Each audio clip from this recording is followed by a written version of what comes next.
Bei ya mafuta ni swali ambalo tunajiuliza sana sisi wananchi, kwa sababu wote tunatumia mafuta. Kikao cha jana cha viongozi wa Marekani na viongozi wa Iran waliokutana Pakistan, bado bei ya mafuta tusitegemee kwamba itashuka leo au kesho, kwa sababu hawajafikia makubaliano yoyote.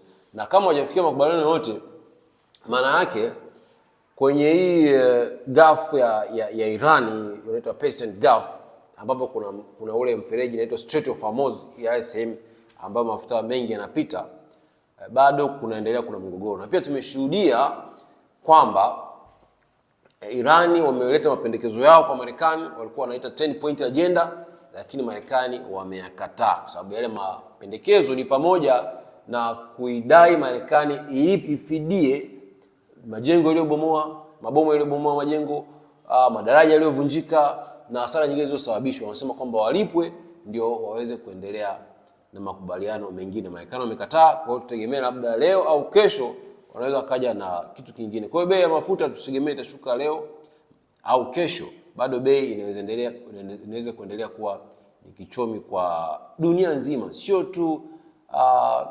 sio tu Tanzania. Jana nimeona kule Irish huko Ulaya huko vituo vya mafuta hakuna.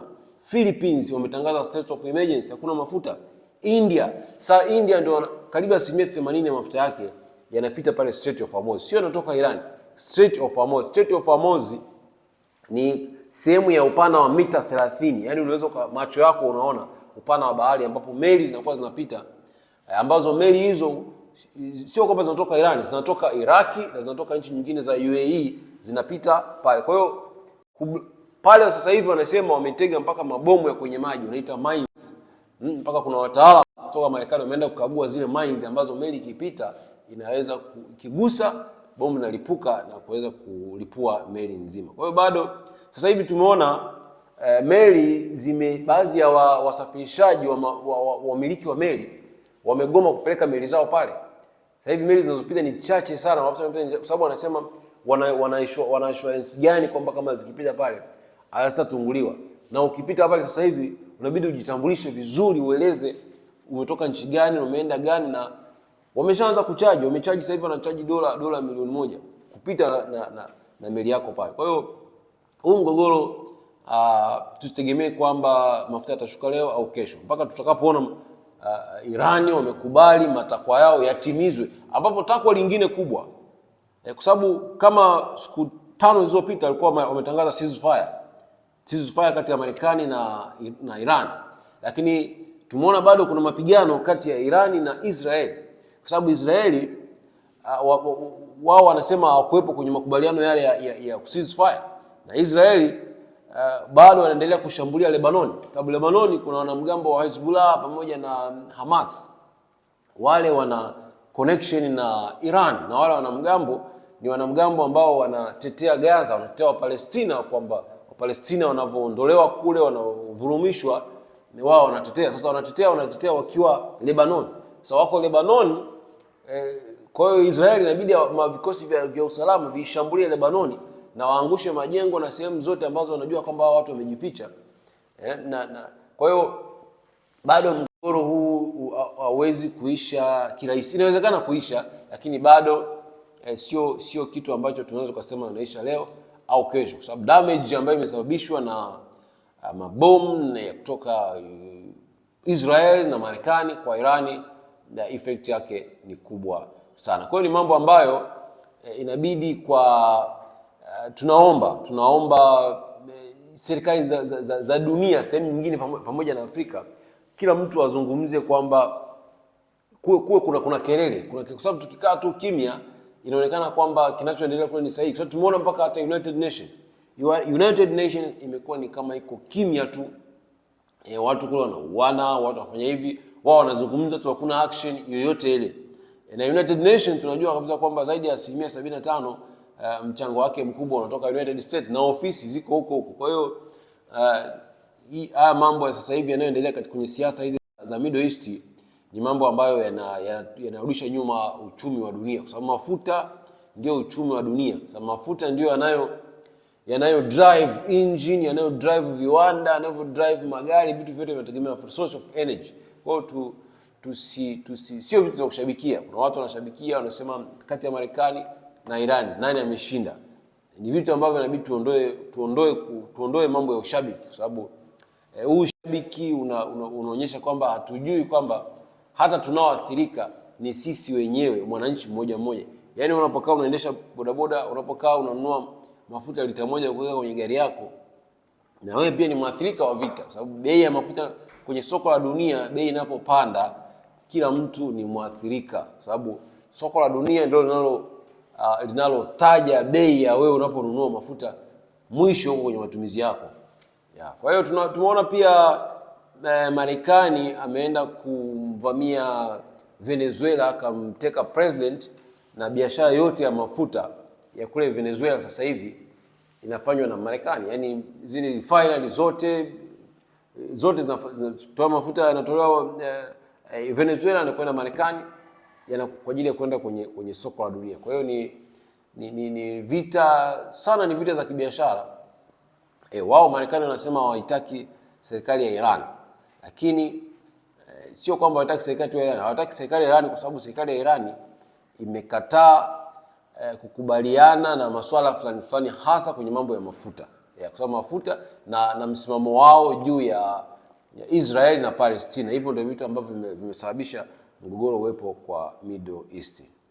Lakini pia wafanyabiashara wa mafuta pia na wenyewe huwa wanaangalia loopholes. Yaani unakuta mtu amenunua mafuta kabla ya vita, lakini anauza bei kubwa kwa sababu anasikia tu kuna vita, na mtu anakuwa anaamua kuficha baadhi ya taarifa ili apate faida kubwa. Lakini tunashukuru kwamba mamlaka zetu zina monitor kwa karibu sana hizi movement yote ya mafuta. Na bei ya mafuta duniani huwa inajulikana. Na ununuzi wa mafuta unanunua kwa tender, unaita bulk procurement. Kwa hiyo hawa wauzaji wa vituoni hawa ndio wanaokuwa wanatakiwa kwa monitor kwa karibu sana, kwa sababu hao ndio mtu anaweza akajiamlia bei yake anayoamka nayo asubuhi, na wakati bei ya soko la dunia inajulikana, na bei ambayo hizi ma contract ambao wanaleta mafuta, ma supplier, bei inakuwa inajulikana. Lakini pia kitu kingine, Irani wameamua kutumia ile sehemu kuchaji, kwa sababu ule mfereji wa pale ni natural, sio mfereji. Ule mlango bahari ule ni natural, sio wa kuchonga, sio Panama kama walivyotengeneza Panama au walivyotengeneza kule Suez, Misri, Egypt walichonga, walitengeneza njia ya meli. Kwa hiyo pale huwa wanachaji, ukipisha meli yako unalipia, ndio meli inapita. Sasa Irani wao wameamua kuchaji kama tu kwa hasira tu, kwamba sasa mmeshambulia nchi yetu, sisi tunawachaji hapa, japo ule mfereji wao hawana wanachokifanya pale. Yaani ule mfereji ni kama tu uko eneo ambalo ni karibu na Iran, lakini wao hawajaujenga. Ili ni natural tu ambayo Mungu mwenyewe ameumba dunia yake. Kwa hiyo swala la kuchaji meli ni kwamba tu tunatafuta pesa yetu kwa nguvu, kwamba nyinyi mmetupiga, basi tunawachaji, na zinazochajiwa zile meli dola milioni 1 sio kwa sababu sio meli tu za Marekani na Israel, meli zote za supply mafuta zinazopita pale, ambazo nyingine zinaenda Marekani au nyingine zinaenda Israel, meli tu zinazopita pale waweze kuchaji. Sasa kuchaji pesa, kuna madhara ya wao wamesema kuna madhara ya bei kuongezeka, kwa sababu ambaye anaathirika ni mtumiaji wa mwisho. Yaani yule mtu wa meli yeye anakuongezea tu bei ya mafuta. Anahakisha ile dola milioni 1 yake imerudi kwenye bei za mafuta ambazo anaziuza. Kwa hiyo ni mgogoro ambayo inatuathiri wananchi popote ulipo duniani, kwa sababu kila mtu ananunua bidhaa. Bei ya mafuta inasababisha nauli zipande, inasababisha bidhaa za madukani zipande bei, vitu vyote vipande bei, kwa sababu ya madhara ya effect ya mafuta katika kila commodity, katika kila product ambayo mwanadamu anaitumia. Lakini pia tumeshuhudia hata Marekani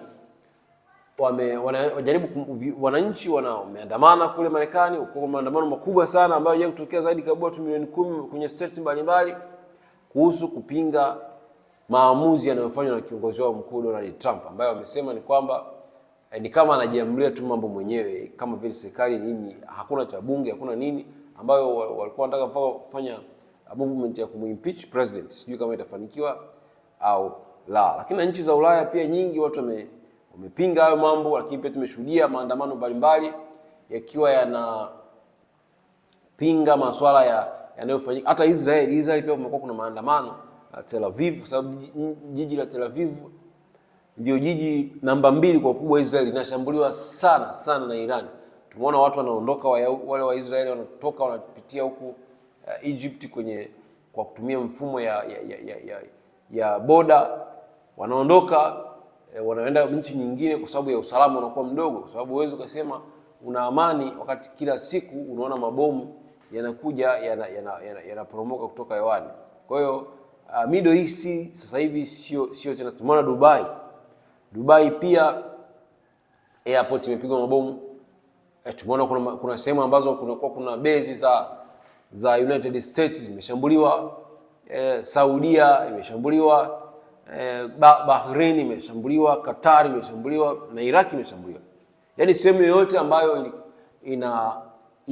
ina chembe ya kuwepo Marekani inashambuliwa. Kwa hiyo ni vitu ambavyo vinaathiri uchumi wa dunia, kwa sababu imagine kama Dubai kwenye airport zao zile wanakuambia kwa siku wanaingiza zaidi ya dola milioni 1. Kwa hiyo unapozuia ile traffic, sio kwa siku, kwa saa moja. Kwa hiyo unapozuia traffic kama ile unawakosea kipato kikubwa sana, na wao biashara yao kubwa ni biashara ya wageni kwenda pale kufanya biashara za mahoteli, apartment, zile amusement parks. Kwa hiyo unapozuia traffic kama ile ni inaathiri uchumi wa dunia. Sio uchumi tu hapa, ni uchumi wa dunia, kwa sababu uchumi wa dunia unapoondoa traffic ya pesa, unapoondoa mzunguko, circulation ya pesa, ndio uchumi unaathirika kwa ujumla. Ambaye anapokea na anayetoa wote mnaathirika, kwa sababu watu wanafanya biashara across the world. Naam.